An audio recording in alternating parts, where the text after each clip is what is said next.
함께 기도드리겠습니다. 아버지 하나님, 믿음은 들음에서, 들음은 주의 말씀에서 말미암는다고 하셨으니 오늘도 생명의 말씀을, 복된 말씀을 우리에게 밝히 들려주시고 역사하여 주시기 원합니다.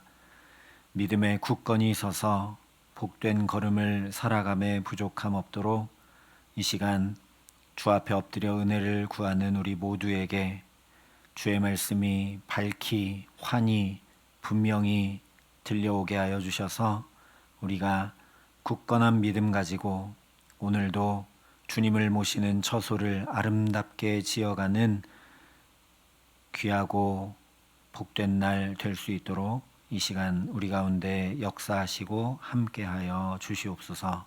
예수님 이름으로 기도합니다. 아멘.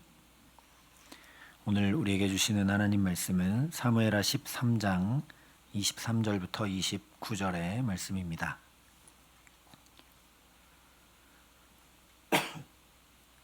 사무엘하 13장 23절부터 29절의 말씀을 봉독해 드리겠습니다. 하나님의 말씀입니다. 만 2년 후에 에브라임 곁 바알 하솔에서 압살롬이 양털을 깎는 일이 있음에 압살롬이 왕의 모든 아들을 청하고 압살롬이 왕께 나아가 말하되 이제 종에게 양털 깎는 일이 있사오니 청하건대 왕은 신하들을 데리시고 당신의 종과 함께 가사이다 하니 왕이 압살롬에게 이르되 아니라 내 아들아 이제 우리가 다 갈 것 없다 내게 누를 끼칠까 하노라 하니라. 압살롬이 그에게 간청하였으나 그가 가지 아니하고 그에게 복을 비는지라. 압살롬이 이르되 그렇게 하지 아니하시려거든 청하건대 내 형 암논이 우리와 함께 가게 하옵소서. 왕이 그에게 이르되 그가 너와 함께 갈 것이 무엇이냐 하되 압살롬이 간청하매 왕이 암논과 왕의 모든 아들을 그와 함께 그에게 보내니라. 압살롬이 이미 그의 종들에게 명령하여 이르기를 너희는 이제 암논의 마음이 술로 즐거워할 때를 자세히 보다가 내가 너희에게 암논을 치라 하거든 그를 죽이라. 두려워하지 말라. 내가 너희에게 명령한 것이 아니냐. 너희는 담대히 용기를 내라 한지라. 압살롬의 종들이 압살롬의 명령대로 암논에게 행하매 왕의 모든 아들들이 일어나 각기 노새를 타고 도망하니라. 아멘.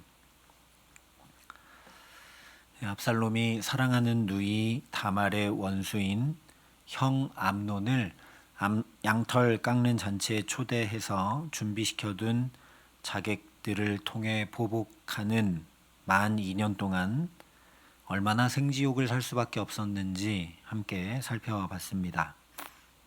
그렇게 원수를 갚게 됐으니까 이제 알터니를 뺀 것처럼 속 시원한 삶을 살아야 할 텐데 이어지는 말씀을 보면 이스라엘에서 살지도 못하고 이웃나라로 망명해야만 하는 도망자 신세가 되고 맙니다.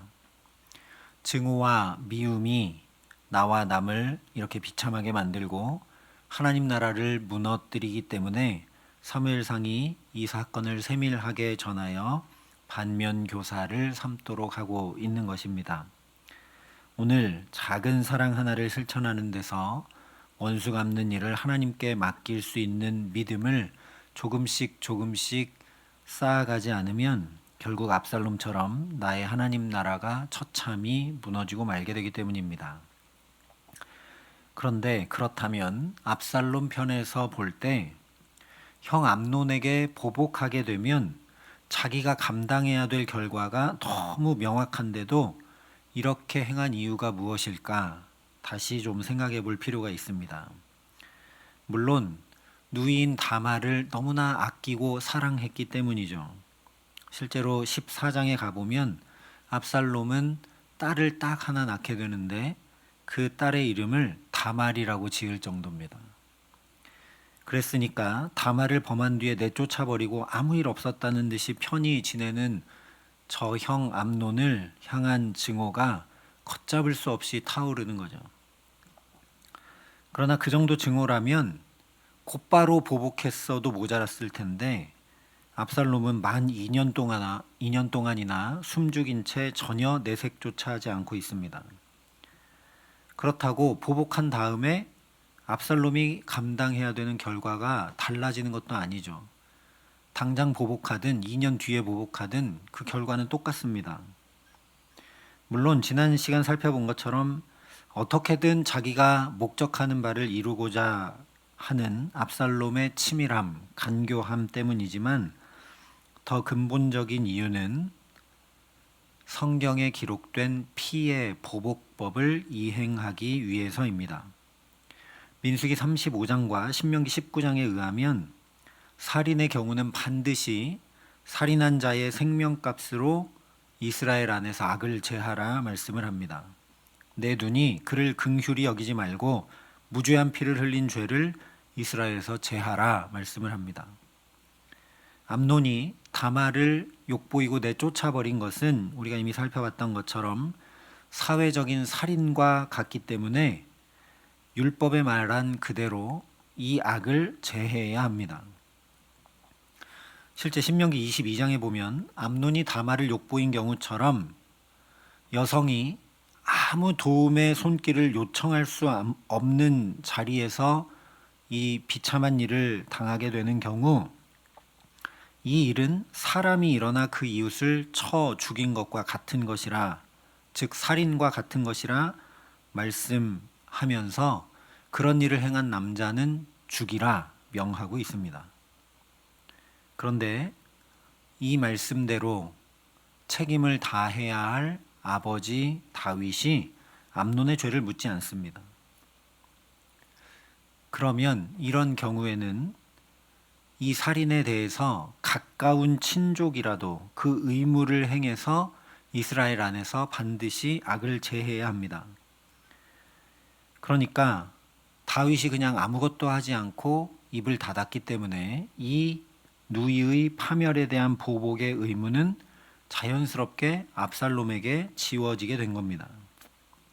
쉽게 말하면 압살롬은 자기가 증오하던 그 형 암논을 제거할 수 있는 너무나 좋은 대의 명분, 즉 율법대로 자기가 원하는 바를 이룰 수 있게 됐다라는 겁니다.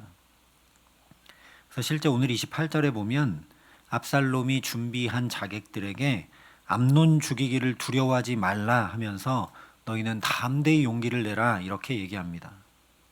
이 말은 단순히 마음을 단단히 하고 힘을 내라 그런 얘기가 아닙니다. 이 담대히 용기를 내라 한 원문의 의미는 대인배가 되어라 라는 건데 이것은 이상적인 남자가 되어라 라는 의미입니다. 즉 죄인 암논을 제거하는 것은 너희가 누군가를 죽이는 살인을 저지르는 것이 아니라 정의와 공의를 바로 세우고 하나님의 말씀을 준행하는 이상적인 남자가 되는 길이다 라고 강조하며 이야기하고 있는 겁니다. 이것을 이 압살롬의 종들도 자연스럽게 다 받아들였기 때문에 이에 대해서 아무도 이의제기를 하거나 또는 머뭇거리거나 하지 않고 압살롬의 명령대로 행했다. 29절이 증거합니다. 암논의 경우처럼 압살롬의 명령이 부당하거나 억지였다거나 율법에 반하는 것이었다면 이 자객들이 결코 이렇게 할 수 없죠. 그런데 그렇다고 하더라도 압살롬이 만 2년이나 기다렸다가 철저히 준비해 암논을 제한 것은 이해가 잘 안 되는 일입니다. 그렇게 대의 명분이 분명하고 암논을 제거해내는 것이 하나님의 말씀에 명한 것이라면 더더욱 더 빨리 그 말씀을 곧바로 행하여 악을 제하는 것이 마땅하고 자기가 못할 거라면 아무것도 하고 있지 않는 아버지 다윗을 찾아가서 항소라도 하든지 하나님의 말씀에 이렇게 돼 있다라고 얘기라도 했어야 마땅한 일입니다. 그런데 만 2년 동안 그렇게 했다는 것은 여기에 압살롬의 개인적인 정치적 목적이 숨겨져 있다는 것을 우리가 알 수 있습니다. 다윗의 차남이었던 길르압은 성경에 이름만 있고 유력하지 않은 아들이었습니다. 그러니까 압살롬의 편에서 보자면 맏형인 이 암논만 없으면 자기가 셋째였지만 자기가 왕위를 차지할 수 있게 되는 거죠. 그런데 자기의 정치적 야욕과 대의의 명분이 딱 맞아떨어진 이 절호의 기회에 이를 그르치게 되면 그렇지 않아도 장남 암논의 허물에 대해서 그 어떤 조치도 취하지 않고 오히려 허물을 덮어서 나중에 이 장남이 왕위에 오르는 것에 흠이 없도록 한 아버지 다윗에 의해서 자기만 왕위 경쟁에서 완전히 밀려나고 말게 될 것이 뻔한 일이죠. 그러니까 그 만 2년 동안 더더욱 치밀하게 준비하고 한치의 오차도 없이 준비하고 철저히 하나님의 말씀을 준행한다는 그 명분 뒤에 자기의 야욕을 감췄던 겁니다. 실제 지금은 비록 암논을 제거한 뒤에 잠시 망명하지만 뒤쪽 15장에 가면 압살롬이 아버지 다윗에게 반역을 일으켜서 스스로 왕좌를 차지하며 권력에 대해 품고 있던 야욕을 만천하에 드러냅니다. 그렇기 때문에 성경이 압살롬이 암논을 제거한 이 사건을 단순히 누이를 위한 보복으로만 전하는 것이 아니라 압살롬의 기다림, 압살롬의 철저한 계획, 압살롬의 한치의 오차도 없는 실행을 자세히 전해주고 있는 겁니다. 청산해내지 못한 죄악이 어떻게 들불처럼 번져 나가서 이기심으로, 정욕으로, 억압으로, 위선으로, 권력욕으로 결국 죄의 싹신 사망으로 역사해서 암논이 다말을 범하고 압살롬은 암논을 죽이는, 그렇게 해서 나와 남을 괴롭히는 일이 일어나게 되었는지 보라는 말씀입니다. 그러므로 오늘 말씀은 무엇보다 하나님의 말씀이 이루어지고 있음을 증거하고 있는 것을 우리가 주목해야 합니다. 단순히 압살롬에게서 증오가 타올라서 이렇게 된 것을 자세히 보라고 전해주는 것이 아니라는 이야기입니다. 하나님께서 밧세바를 범하고 우리아를 전장에 몰아내 죽게 한 다윗에게 나단 선지자를 보내셔서 이제 내가 나를 업신여기고 햇사람 우리아의 아내를 빼앗아 내 아내로 삼았은즉 칼이 내 집에서 영원토록 떠나지 아니하리라 하셨던 그 말씀이 그대로 이루어지고 있는 것을 보라는 거죠. 우리가 주의해야 할 것은 하나님은 이 말씀이 그대로 이루어지기를 바라셔서 나단을 보내 다윗에게 전해주신 건 아니라는 사실입니다. 미리 심판을 말씀해 주신 것은 제발 그렇게 되지 않도록 철저히 다윗이 회개하기를 바라셨기 때문이죠. 그러나 다윗은 밧세바의 일에 대해서는 회개했는지 몰라도 주님의 이 경고에 말씀에 귀 기울이지 못한 채 어쩌면 또 손바닥으로 이렇게 하늘을 가리면서 말씀을 따라 행하지 않고 하나님을 업신여기고 말았습니다. 왕으로서 이스라엘 나라에 정의와 공의를 바로 세워야 하는데 왕위 계승자에 대한 문제에서 아들을 향한 개인적인 마음으로 행하느라 너무나 큰 암논의 죄악을 그냥 눈 감아 버렸기 때문입니다.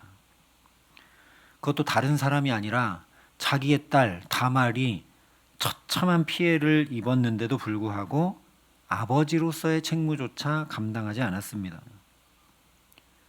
그러자 경고와 심판의 말씀이 그대로 이루어지고 마는 것이죠. 그러니 일단 우리 삶에 주님의 심판의 말씀이 이루어지는 일은 없도록 자비와 긍휼을 구하는 우리 모두가 될 수 있기를 바랍니다. 하나님의 말씀에 복도 있고 화도 있고, 그런데 하나님 내게는 주님의 사랑만 가득 역사하게 하여 주셔서 복된 일들이 가득하여서 하나님의 넘치는 사랑에 그냥 부복할 수밖에 없도록 내게 그렇게 역사하여 주옵소서. 그 심판과 징계의 말씀으로 나를 인생 채찍과 막대기로 가르치셔서 하나님 돌이키는 일 없도록 나에게 역사하여 달라고 간절히 구하는 우리 모두가 될 수 있기를 바랍니다. 하나님, 우리도 다윗처럼 연약하고 넘어지기 쉽습니다. 당장 내가 범한 죄에 대해서만 회개하고 뉘우칠 때가 많습니다. 하나님, 내 속에 깊이 뿌리 박혀 있는 그 죄, 연약함, 그것이 나를 넘어뜨리니 하나님 오늘도 내 마음과 생각을 지켜주시고 붙들어 주셔서 엇길로 가지 않도록 주님 역사하여 달라고 간구할 수 있기를 바랍니다. 한 가지 더 생각해야 될 것은 언제나 이 하나님의 심판과 구원이 동전의 양면과 같다는 사실입니다. 하나님의 말씀을 믿지 않으면 그 하나님의 말씀이 이루어질 때 그것은 내게 심판이 되고 말지만, 하나님의 말씀을 믿고 따르면 그 말씀이 이루어지는 것이 곧 내게 구원이 됩니다. 대표적인 사건이 애굽에 내렸던 10가지 이적과 홍해가 갈라졌던 출애굽 역사입니다. 이 10번의 재앙이 있을 것이다, 미리 하나님이 다 말씀해 주시는데 이것을 믿지 않는 바로와 애굽은 결국 심판을 받게 되지만, 그 애굽에 임한 심판은 곧 이스라엘에게 구원이 되어서 출애굽하게 됩니다. 장자가 죽는 재앙이 있을 것이다 했을 때 바로도 애굽 사람들도 믿지 않고 그대로 있었는데, 이스라엘 사람들은 믿고 문설주에 양의 피를 발라서 죽음의 사자가 넘어가고 구원받게 됩니다. 그러니 오늘도 우리에게 믿음 더해 주시기를, 다른 어떤 것이 아니라 오직 하나님의 말씀이 그대로 이루어지는 것을 믿는 믿음에 굳게 서도록 역사하여 주시기를 간절히 소망합니다. 무엇보다 이 하나님의 말씀이 한치의 오차도 없이 그대로 이루어지는 놀라운 말씀, 두렵고 떨리는 말씀이라는 사실을 우리가 잊지 않을 수 있기를 바랍니다. 이 말씀이 그냥 이렇게 듣고 마음에만 가지고 있고 해도 되고 안 해도 되는 그런 말씀이 전혀 아니라는 겁니다. 이 말씀을 따르지 않으면 심판입니다. 이 말씀을 따르면 생명과 구원을 얻게 됩니다. 하나님께서 너희 앞에 복과 화를 두었다, 그러니까 제발 이 복을 선택하고 복되고 아름다운 인생을 살아가라고 신명기에 말씀하셨습니다. 그러니 이 생명의 말씀 따라 행하지 않으면 모든 것이 전혀 그대로 되지 않는 헛수고에 불과한 것을 분명히 알고 이 말씀 준행하기를 사모하고 힘쓰는 저와 여러분 될 수 있기를 간절히 기도합니다. 그래서 복을 선택하고 말씀을 선택하고 그 말씀 청종하고 따르는 자들에게는 들어가도 나가도 복 주신다 하신 그 말씀이 오늘 우리 삶에도 이루어지게 하여 주셔서 나에게도 또 우리 자녀들에게도 우리의 걸음이 닿는 곳마다 심판과 재앙이 아니라 복과 은혜가 넘쳐나는 그 아름답고 복된 삶을 주와 함께 살아가게 하시기를 예수님의 이름으로 간절히 축원합니다. 함께 기도하시겠습니다. 아버지 하나님, 주님의 말씀을 알고 있으면서도 내가 볼 때 이 정도는 괜찮겠지 할 때가 많고, 이것은 내가 할 수 없다고 계산하고 판단하여 주의 말씀을 행치 못할 때도 많이 있는 것을 주님 아시는 줄 압니다. 하나님, 그러나 생각보다 그것은 너무 심각한 일이고 우리에게 징계와 심판이 임해오는 일임을 또 오늘 말씀을 통해 깨닫게 하시니 감사합니다. 하나님, 그러나 우리는 똑바로 준행할 수 없는 연약한 자들이오니 먼저 우리에게 자비와 긍휼을 베풀어 주시옵소서. 우리가 하지 못함을 아시는 주님, 그래서 오늘도 우리가 주 앞에 은혜를 구하오니 오늘도 우리 마음과 생각을 지켜주시고 우리 걸음걸음을 붙들어 인도하여 주셔서 말씀을 어긋나는 일을 행치 않도록 주님 우리에게 함께하여 주시옵소서.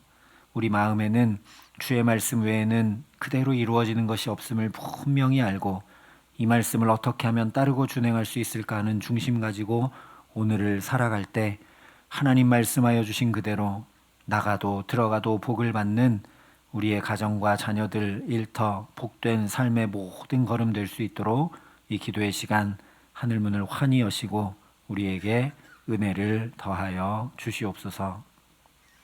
이제는 주 예수 그리스도의 은혜와 하나님의 사랑과 성령님의 교통하심이 여기 머리 숙여 주의 말씀 따라 복과 생명 얻는 주님 말씀하시는 그 말씀이 이루어지는 복된 삶 살기를 소원하고 결단하는 여기 모인 모든 주의 성도들과 사랑의 빛교회 모든 교우들과 이 나라의 민족과 이 귀한 복음을 오늘도 세계 만방에 전하시는 선교사님들 가운데 이제로부터 영원토록 함께 하시기를 간절히 축원하옵나이다. 아멘.